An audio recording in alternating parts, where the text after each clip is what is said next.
Hey there, welcome to New to Hill Country, filmed in fabulous New Braunfels at SPG, Texas.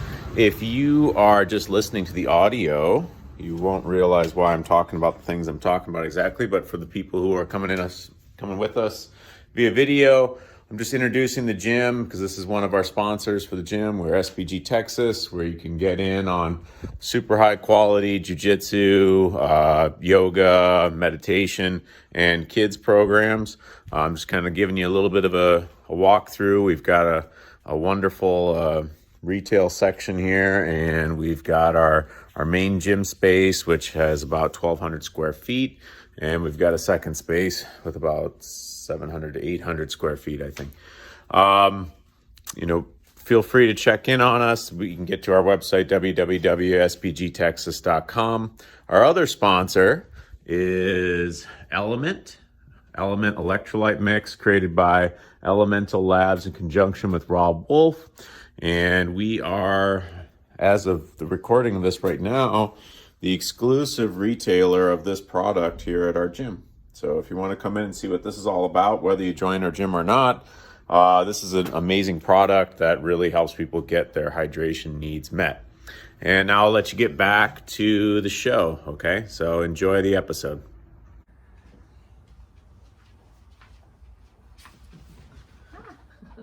All right, welcome to New to Hill Country. We're back here today with Scriven, and please say your last name for me. Hoefs. Hoefs, I was going to say it wrong. I'm pretty sure we say it wrong, so it's all good. Okay. So Scriven Hoefs. Scriven, we'll just get right into it. Are you from the area, or where do you come from originally? So I'm not from the Hill Country. I'm from kind of like a dirt flat patch of West Texas, a little big town called San Angelo. San Angelo is 110,000 people in the middle of nothing. I think it's the largest city in the U.S. without an interstate highway running through it. So it's like you get this big town vibe, but also this small town. Like you can do everything you want, but there's also still nothing to do. So it's kind of interesting. But great place to be from. We still go visit. My parents are there. But when it came time to go to college, my parents were very adamant that I don't stay in San Angelo, and I didn't want to. I applied to Texas Tech and Texas State, which is in San Marcos. And after I got accepted to those, because I wasn't even smart enough to get into like UT or A&M or any of that, so it was not out of the question. So, or it was not in the question. So, once I got accepted to both of those, and they both had good business schools, it came down to, do I want to be able to go to D1 football and basketball games, or do I want to be by all the water? And I grew up, I also was way into music at that time too. So I ended up picking Texas State because I knew there were a lot of concerts in Austin, San Antonio, and then more importantly, I was way into competitive wakeboarding at that time. So I wanted to be able to come compete in the tournaments, wakeboard with the other kids at the school, and so that was my I guess intro into the Hill Country, and that was 2005. So I lived in San Marcos from 2005 to 2009. And then I've been in New Braunfels since 2010. Let's wheel back a second. Excuse me. Tell me about wakeboarding. Tell me what it is, first of all. I feel like I know what it is, but then it's like, I'm not sure. I don't know what it means competitively too. So yeah. Okay, so wakeboarding it's a water sport, right? So where I grew up, we just had boat wakeboarding. We didn't have cable parks there, and so you are getting pulled behind the boat, and it looks like a snowboard, so you're jumping the weight to do tricks. So these are the super expensive boats that you put a lot of weight into. We didn't have one. I had several friends that had them growing up, and that was one of the few things that we did have access to in San Angelo. Was we had a lake. We had Lake Nasworthy, called it Lake Nasty Water, because it's the 8-foot deep mud pit. Okay. But our group of friends, my best friends, we were all way into wakeboarding. I thought I was really good in high school. I would do really well in the regional tournaments there, and so I was like, I'll go to Texas State and show my skills. And once I got there and met all my friends from Dallas and Austin that were wakeboarding, I was extremely mediocre. If anything, closer to the bottom, but it's awesome. It's a lot of fun, great sport. We've got the cable park here in San Marcos, so for people that don't have access to a boat, that's a good, super affordable way to go do it. So the Texas Ski Ranch is somewhere I spent a lot of time in college. It's a lot of fun. I actually stopped wakeboarding like right in the middle of college because I've torn my ACL 3 times. Ooh. So now I still go out on the lake, and I just do the wake surfing now because you go like 11 miles an hour. You can drink beer, doesn't hurt when you fall, and so as you get older, it just makes more sense to do that. But that was a big part of like why I ended up in this area. That's really interesting. Yeah. I just had no idea it was a competitive thing. I think I cut you off. Sorry, but being competitive means like you have to be faster, or how it's does it doing work? tricks. So I guess think of it more like snowboarding or skateboarding. So it's doing tricks off the wake. So different flips and spins and combinations. So is the judge on the boat with you, or is the judge? Yeah, they're on the boat. Shore? They're Okay. on the boat. It's a very the competitive side of wakeboarding. It's I think that the way that you monetize wakeboarding, the best wakeboarders in the world, it's not typically the guy that's winning a lot of contests. Like they do okay, but it's more sponsorships, videos, and now like social media. Like there's guys that'll they do really cool video shoots and stuff like that. And like back when I was in high school, they were filming pro wakeboarders out of helicopters and stuff. So it was like, and now of course it's drones and cell phones and all that. So yeah, it's not a sport that like you go make millions of dollars doing like you can in some of the other extreme sports. But and I guess like snowboarding, it's a little bit ambiguous on how it's judged, right? Like it's people giving you points based off of how you executed that trick with a certain grab and not sketching out on your landing or anything like that. So Can't sketch out on the wake. yeah, no, can't sketch out, can't case the wake. No, can't case the wake. Yeah.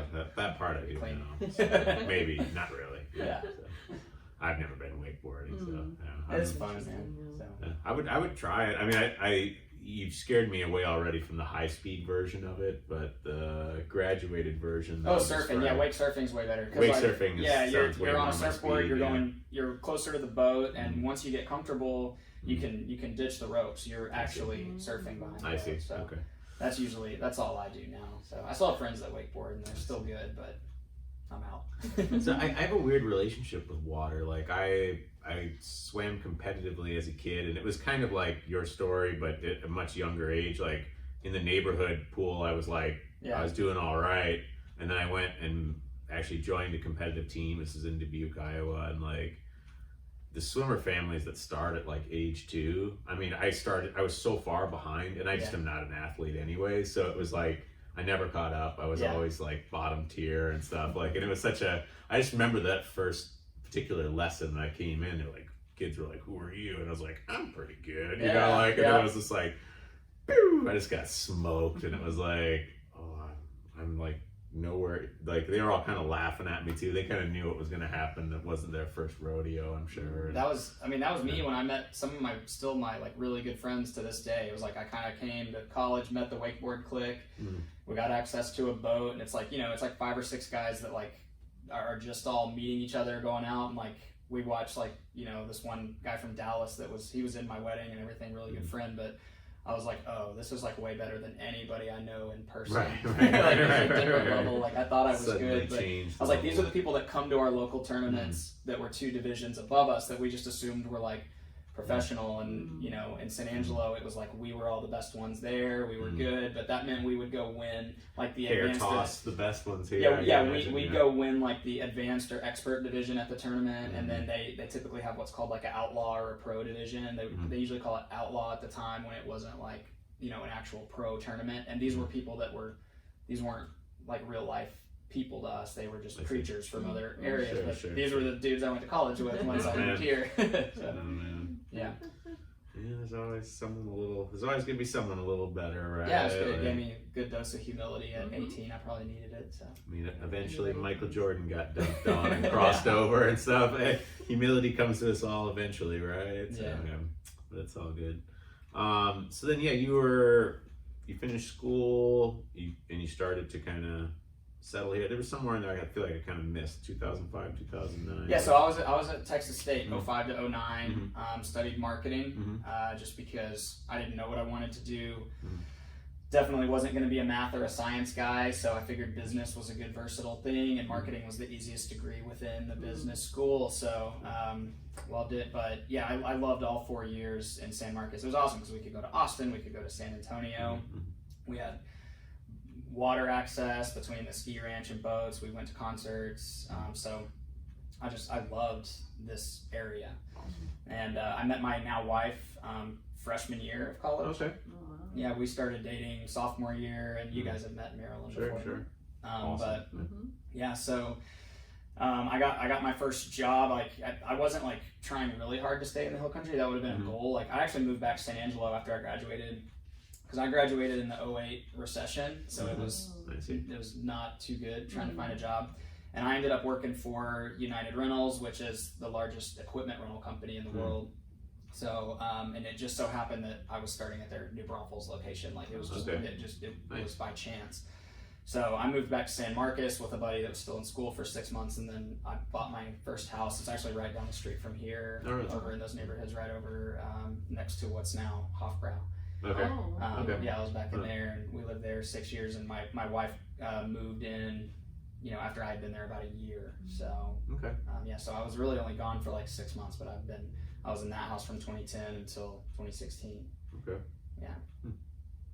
Now, like, so, I love the romance stories in there. So, did you start dating your wife freshman year, or did that come about later, or was we were all in the same group of friends freshman year, and then sophomore year, like we kind of like she had a boyfriend that was at A&M, and it was no big deal. Like we were all friends and all that stuff. And after they broke up, we kind of started like we didn't tell anybody, but we were kind of like courting each other, kind of dating and stuff. And we were scared to tell everybody because we knew that like we had like a very tight knit group of like 6 or 8 of us. Sure. And we were like, man, if we tell everybody, they're gonna be all pissed off because they're gonna think we're gonna break up and screw up the whole group of friends. That is kind of what happened at first. Like, I mean, the guys obviously didn't care at all, but the girls in the group were kind of pissed off at first. We're still really good friends with everybody in that group today. But yeah, we dated all through college. Her first job, like oddly enough, mine was here. Hers was in San Angelo, so she lived with my parents, working for JCPenney, and just interesting. And then she moved back here, and we got married in 2014. Okay. Have 2 kids here now. 2 lovely kids. New Braunfels kids. So yeah. What do you? Wow, maybe I shouldn't even be saying this on my podcast. What do you call someone from New Braunfels? It's like a New Braunfelite. I don't know. Do people use that? Like I just haven't heard anyone use a specific term yet. New Braunfelsite, New Braun. I don't know. Ask Rodney. You had him on the. Sure, yeah. Ask him. I got a few people that are like. I'd say like a New Braunfelite. You got to be careful where you throw the S's in New Braunfels. You can't say New Braunfelite. Oh, people would just burn the village down. New Braunfelite. Anyways, I'll have to ask some other folks. Yeah, I don't know. Don't put me on the spot with it. Yeah, sorry. It just came. It's the first time that's occurred to me. Yeah. So like. That's what my kids are. Whatever it is. Native to New Braunfels. It's like I'm from Dubuque, and if you're from Dubuque, you're a Dubuquer. Oh, I would have guessed like a Dubuquean. No, but I kind of like that actually. Now that I hear it, but it was all Dubukers, like so. Yeah, coming from New Braunfelite. I don't know. Yeah, it's English is tricky that way. Like so. Tell me a little more about what you love about this area. Like, let's delve into that. We were talking about this earlier.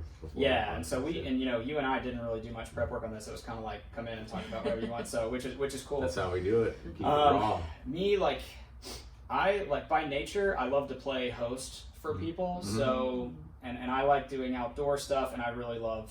I like food and beverage. I like food. I like coffee. I like wine. Good bars. So like for me, this area, like what I really love about New Braunfels specifically, before we talk about the hill country as a whole, is I've been here since I was 22, 23, and it was a totally different town when I was 22. There were not a lot of 22, 23-year-olds. I think the population was probably 70, 75,000, and now it's like, close to 100. So it's grown a lot, but it's cool because you're on the 35 corridor, so it's busy. You have access to everything. So if you want to go to Austin or San Antonio, you can, and it doesn't even have to be an overnight thing. You can, from this location, we can be in downtown San Antonio in 25 minutes, right? We can be at the Pearl Brewery area in 30 minutes. But New Braunfels, like, it still has a good handful of awesome restaurants that are like right downtown or right in Green. So it's still got that small town feel, but there's plenty to do. And that's what was lacking in my hometown, is like, it was a big town, but there wasn't like a choice of like 10 good eateries that we could go to, right? And so here it was like we've always had like a handful of really good places you can go eat. And then secondly, just the water access here. Like you live in Austin, you're going to pay whatever it is to go be at crowded Barton Springs. And sure, that's a really cool park and the water's like, you know, super cold and that's cool. But here, if you're here outside of Memorial Day and Labor Day, which everyone comes here Memorial Day to Labor Day. Like if I had it my way and I totally worked remote, I would leave Memorial Day to Labor Day and I would go to Colorado or somewhere cool, you know, and I would come back. But if you're here outside of those times, like you virtually never have to wait at a restaurant. You can pick your restaurant. You're very rarely going to have to wait. You can go to, there's like 6 or 7 spots where you can go park for free, get in the river, swim. And like one of my favorite things about the water in this area is you have the Comal River, which is 72 degrees year round. So I love it when people come visit from other towns or even better from out of state, especially if they come from somewhere cold, because San Marcos has the San Marcos River, which is spring fed as well, 72 year round. I had buddies come in from New Jersey in December one year. And I took them, and there's a spot on the San Marcos River where they have built a, it's basically a tube chute that goes down in the middle of the river by a restaurant, and it makes a curling wave at the bottom. And so you can stand up and stationary surf this wave right there in San Marcos. And I had these guys down from New Jersey, and they were just mind blown because it was 75 degrees outside, so we were just swimming in the river, surfing in a stationary spot. And when you fall, it just shoots you out the back. You swim to the side. And it's no different in the Comal. I mean, ever since I've lived here, if we have a hot day, it doesn't matter. If it's over about 70 degrees outside, you can go work up a little sweat and jump in that water, and it feels the same. You can swim right down the tube chute. So that's my favorite thing is just, you know, we're almost halfway between Austin and San Antonio, so you get those. And then while I do love Austin, and 22-year-old me wanted to live in Austin, like I would not trade that now, because like I can ride my bike and be in, I can leave my driveway on my bike and be swimming at Hinman Island in about 4.5 minutes. Right? And we've done that together. Yeah, there's just not that many places there's not that many places that you can do that. And New Braunfels is also just really like I like that they do little cool things, like they have friendly golf cart laws. So like we ended up buying a golf cart because as long as you're not crossing a street with a speed limit greater than 35 and you meet the like the recommendation, or you meet the I guess regulations that they have for it, you have to have like a rear view mirror, lights, whatever, but you can drive your golf cart. So there's a lot of people in our neighborhood and golf carts, so just little things like that. But I think my favorite things about New Braunfels, on like why I have no desire to leave, is that you know you have access to all this water that is super accessible for 75% of the year, and then you're still close to these 2 major cities. So and then again you have access to great food, great bars, like cool stuff to do as like anytime. What about like, tell me about restaurants and bars. What are your go-to places? What are top of the food chain for you? Like, all right, so I know that you don't want me to just do a huge laundry list. So if anybody does want a huge list of my recommendations, and maybe we'll talk a little bit about what I do later, but one of my passions is real estate investing, and I own an Airbnb that is on the Guadalupe River. It's a condo, but part of that is I have a full-on digital guidebook that comes with everybody that reserves it. So at the end, I'll make sure I give my Instagram handle, and like there'll be a way to get that. But I have a 7-page recommendations letter that I send out to everybody that comes and stays at my B&B. And I have it published online, you know, for free as well. And then I also have a separate 6-page document related to just floating the river. So giving pointers, places, all that. So you need to just hook us up anyway. I want that. You can have it. I'll give you a link. And so like one of our main go-tos since we've lived here that is just good, solid, consistently good food, great atmosphere is Weesach. Okay, so sure. Anyone not from here or not familiar with that, it's Huisache. Yeah, I can never say it's it a type right. of tree. So I forget it. It's downtown. It's right across the train tracks from Fire Station 1. We refer to it as that place we went to one time with Rob. Like that's how we describe it, sort of. Did he like it? Because he's like he really likes it. guy, right? Yeah. So I like to get like if I'm really hungry, which I usually am, I like to get the mixed grill, because it's a sample of a bunch of grilled items. So you get like a couple of chicken skewers with grilled jalapenos and grilled chicken on them, You get a couple of beef tenderloin medallions. You get a few grilled shrimp, and you get a grilled quail. And their grilled quail is like, that's the best quail I've ever eaten in my life anywhere. So it's very good. I've had this platter. It was super good. Yes, and you can go order whatever and just get a grilled quail on the side. And they're proud of it. It's like $5 or $6 just for one quail, but it's worth it. Maybe I just eat my weight in grilled quail. It's good, and I also like Wasatch's. They have a Seattle style salmon, so it's cooked in like a parchment paper with cherry tomatoes and stuff. And it's just like nothing awesome. I make. So. Sure. I like that.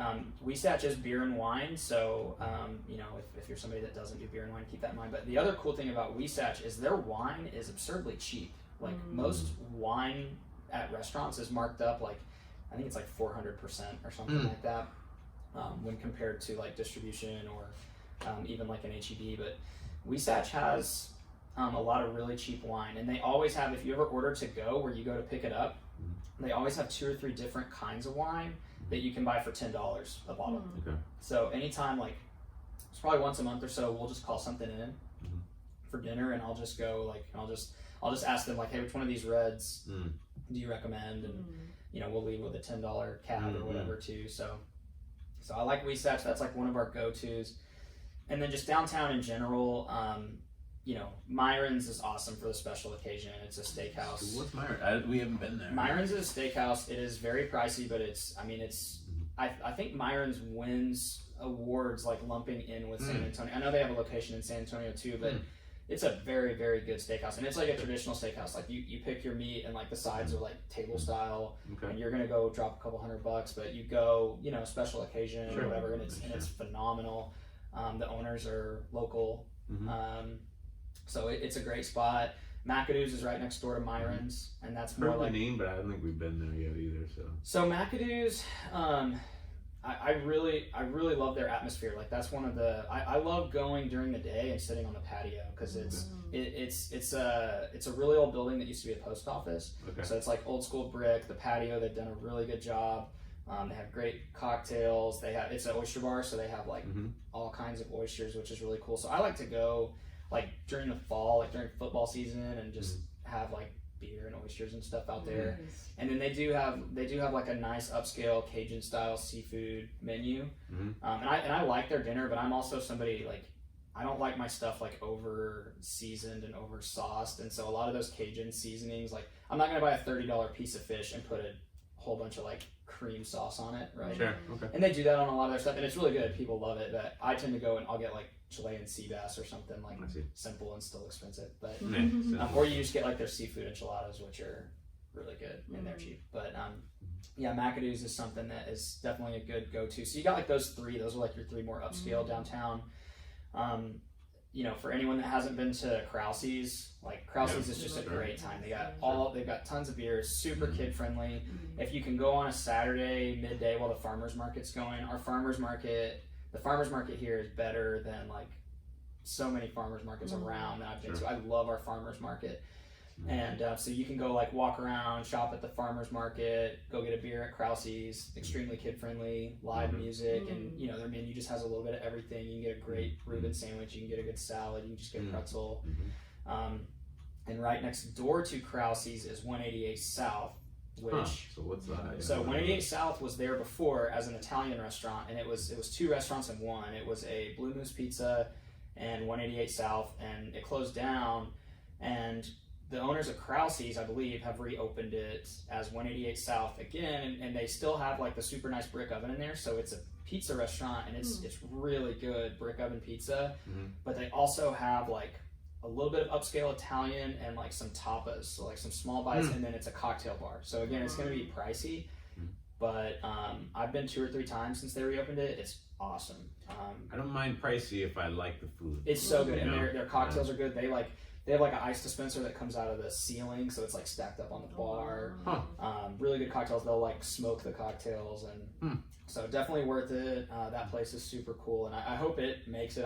It's never super busy when I'm there, but they started up like right before the coronavirus stuff. So so I would like to see them make it because it's really good, and they have like mussels and stuff like that too. And so they kept a lot of the stuff from the old menu, which is cool because at the prior restaurant, like the pizza was good, the mussels were good, the Italian stuff was really good, and they added like these tapas and stuff. So it's good. So that's like all the upscale and like things to do downtown. Which again, there's a lot that I'm leaving out. You know, like Tin Top is a lot of fun. It's a little burger place. There's Muck and Fuss, which is a lot of fun. You got, you know, once it gets really hot in the summer, you got places like Downtown Social, so you can go inside in the AC, and they've got like, you know, just kind of an everything food menu from pizza to burgers. My favorite burger in town, actually, to shift gears onto that, is actually Phoenix. Phoenix Saloon. I've seen the name. Yeah, so it's downtown, kind of like right on that main drag on San Antonio Street, but it's lots of draft beer, really cool building with some super cool history, and they'll tell you about it when they're there.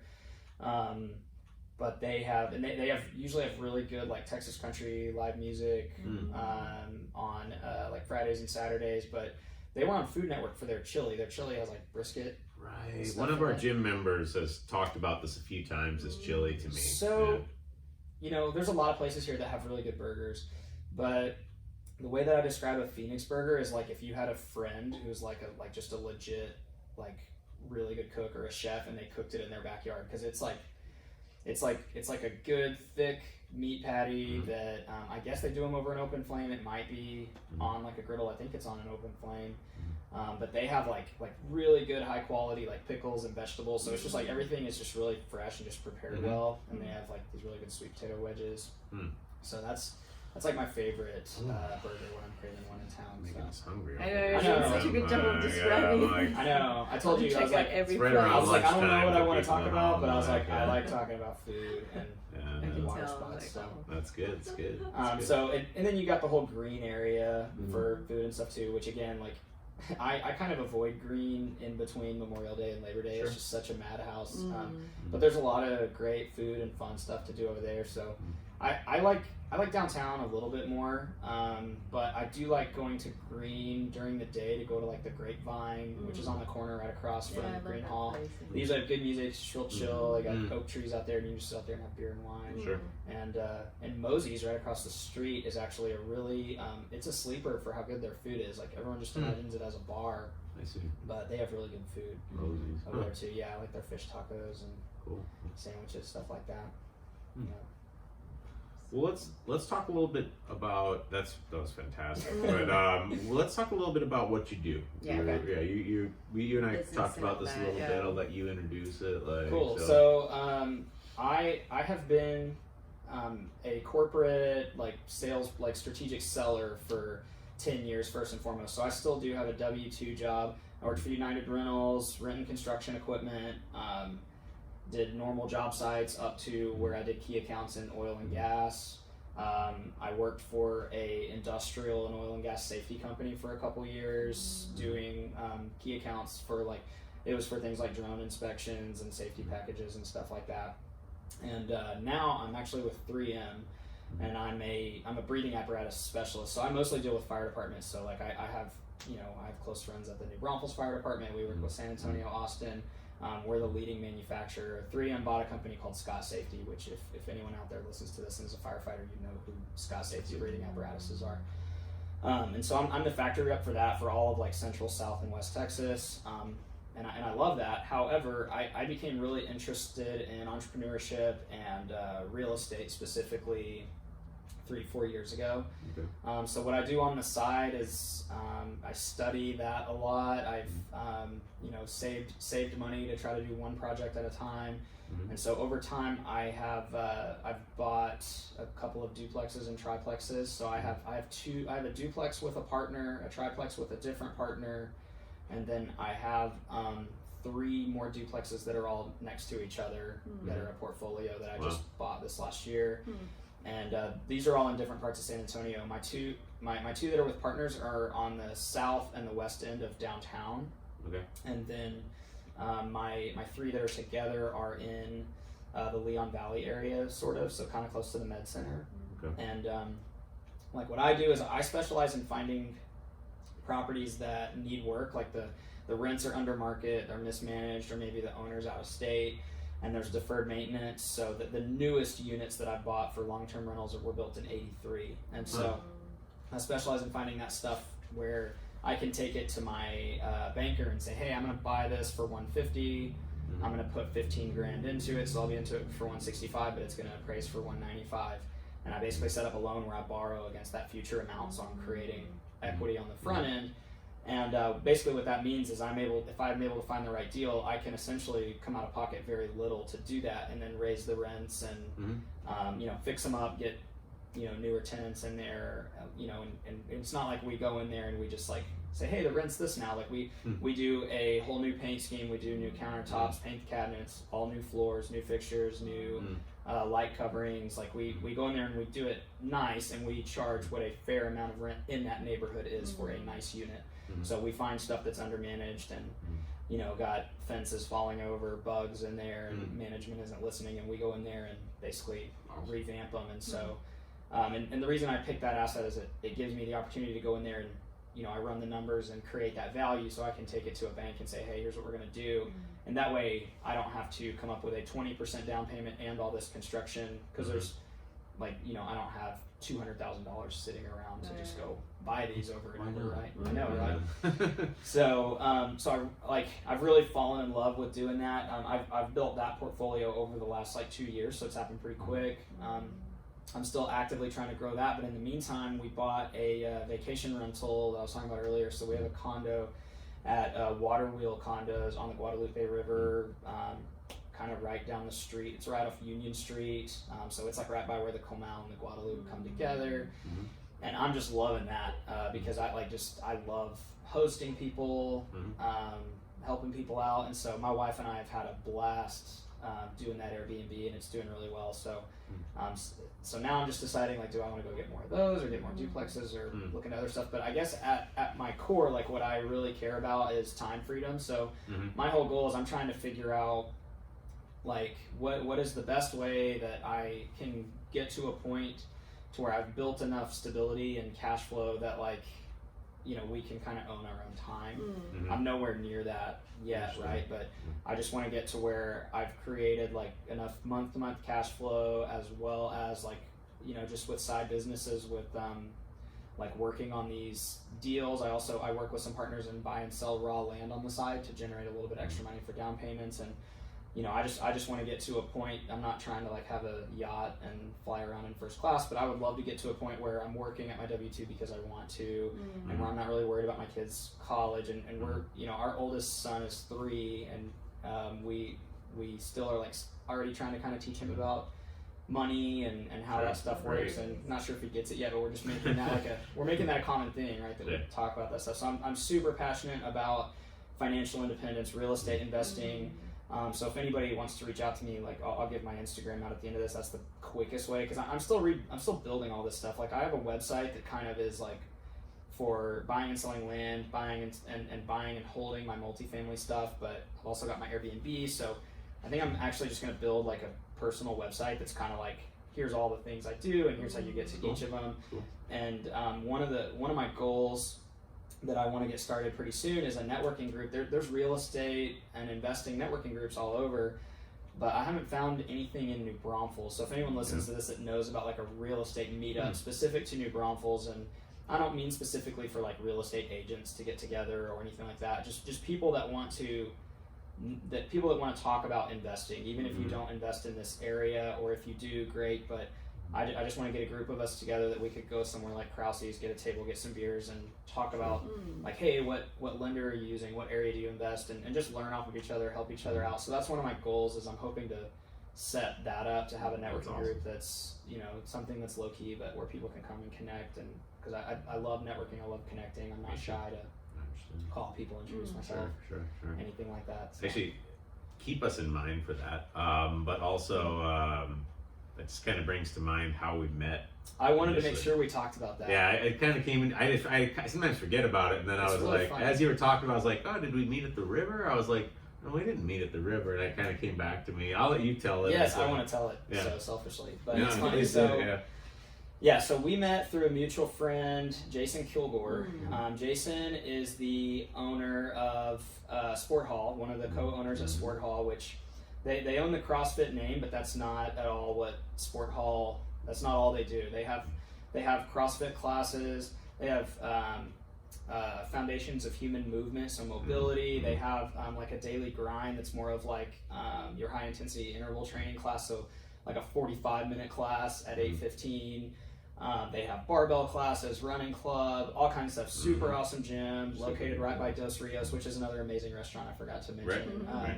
And I've been there on your recommendation. So good.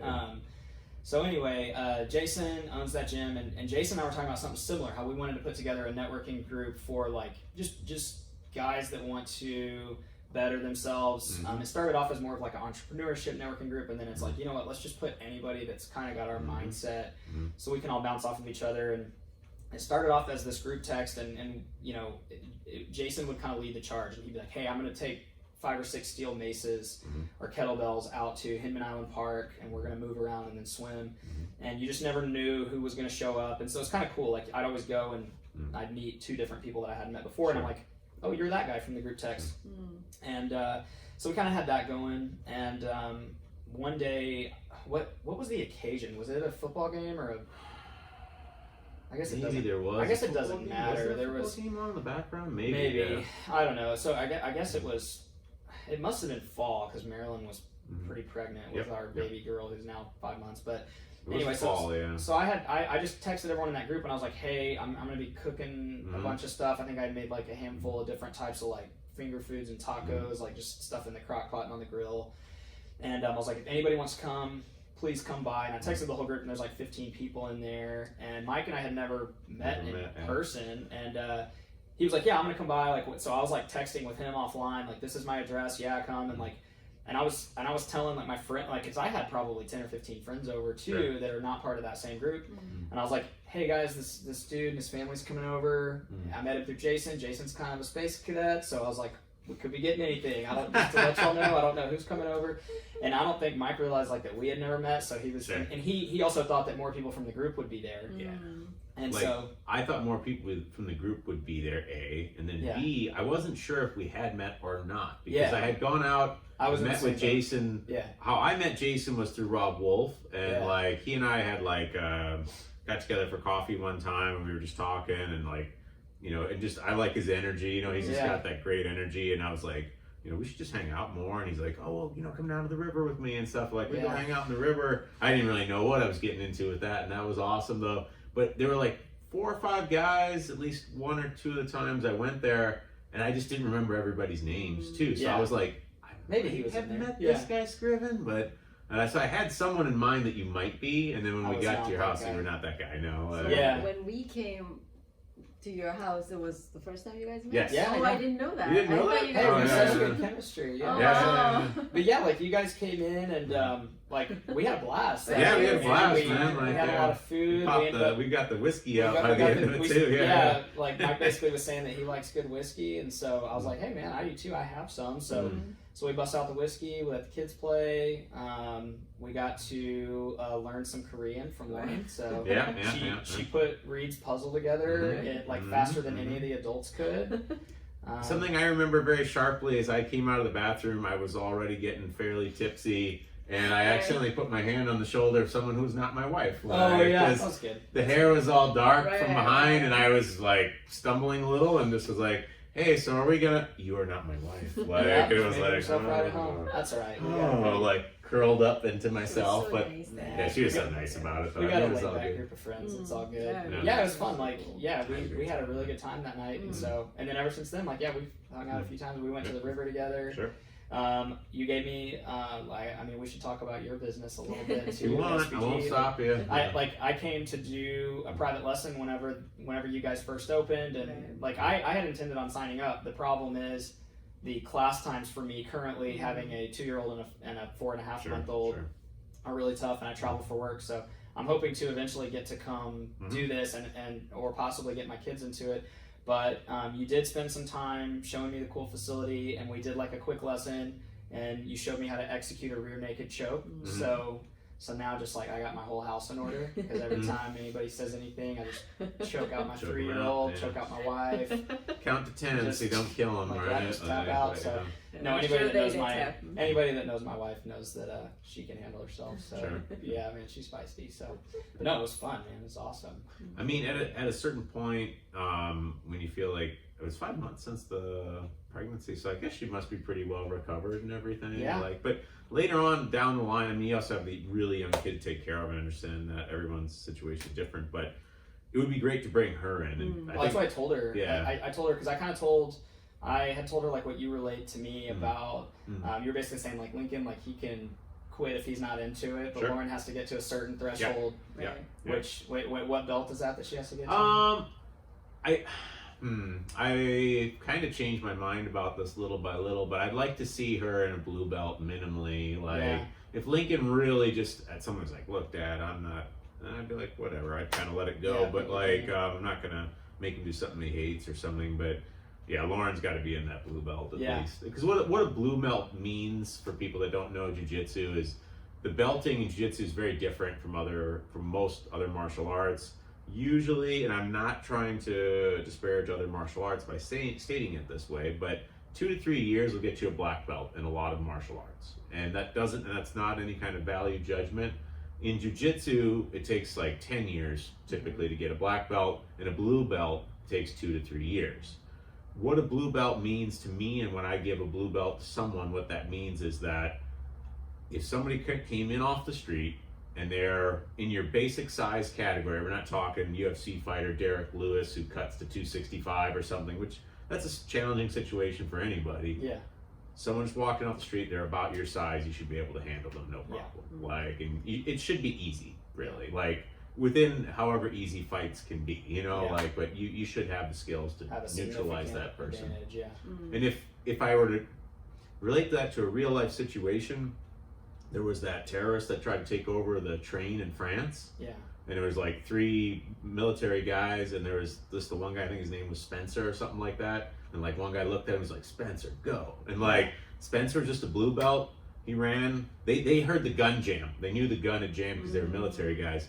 Spencer ran, double leg takedown, took his back, choked the guy unconscious, took cuts from a box cutter in the middle of that, and was still able to finish the guy off. Yeah. Like, I don't know Spencer, he might be otherwise a real tough guy beyond that, but there's only a blue belt in jiu-jitsu. He was Yeah. able to do what needed to be done in Yeah. that situation. That's I love that story. So, Yeah, that got me all fired up too. yeah, it gets people fired up. It fires me up just saying Right. it again. Yeah. It's like, yeah, like knowing that you have the skills to make a difference in a situation. A blue belt, in my opinion, signifies that you have Yeah. the skills to do something in that situation. Like, That's cool. Mm. Well, yeah, hopefully we can. Like, I'd love to get to do it. I'd like to go to Jason's gym Sure. too more, but I've just been working out in my garage, and it's hard for anyone out there that has Sure. one or especially two like little kids and you Yeah. travel for work. It's Yeah. like so I've got a rower and rings and kettlebells Sure. and mace in my garage. Sure. And it's fine right now. I'm sure in July I'll be like, never mind. I'm gonna go find somewhere with at least some circulating air. Sure. I mean, it's why I wear a purple belt probably instead of a black belt. It's just the kids stalled a lot of my training, and sometimes it's important to prioritize. I love jiu-jitsu. It's what I teach. I'm not obsessed with it though Yeah. either. Like in some sense, like I have life beyond that, and Yeah. I teach people that they should have a life beyond it. Really, like Sure. it's great, but it's not. You shouldn't be your only thing in life. Like, Yeah, for sure. Yeah. But man, it's great having you on, Yeah, and yeah, it's it's awesome. super fun talking. No, I with told you when you called me, I was like, I love to talk, man. I don't Yeah, care yeah, what sure, it's sure. about. I'll go. No, that's great. It's Yeah. I great. think Jason has a podcast too. I don't know if they're still doing I'd like it. to get Jason over onto mine, and then Yeah, that'd be dude, awesome. he's a really good to talk to about stuff. He's a Sure. wealth of knowledge on wellness, mindset, Mhm. all that good Yeah. stuff. And I don't think the episodes come out that I did on his just because of I think the coronavirus halted some stuff. But Sure. I did one with him Mhm. on financial independence and Mhm. stuff like that. Awesome. So I'd love to listen to it. because their whole thing is like I think it's all about freedom. Whether Sure. it's Sure. time freedom, mind freedom, all kinds of Mhm. stuff. So, and I guess on that note, I mentioned Instagram and stuff like that. Yeah, Like let's if plug anybody that if in, anybody man. does listen to this and like my Instagram is not something I'm not like trying to make a business or monetize it. Mhm. It's solely for networking and like The whole purpose of my real estate Instagram page is me learning this real estate thing and this investing thing real time. So it's as a beginner, I'm sharing this stuff. I'm not coming out as a guru that's made millions of dollars. Like I'm nowhere near that. But I do walk through deal by deal, and I say like, this is how much I bought this one for. This is how we did it. This is how much we put into it. Awesome.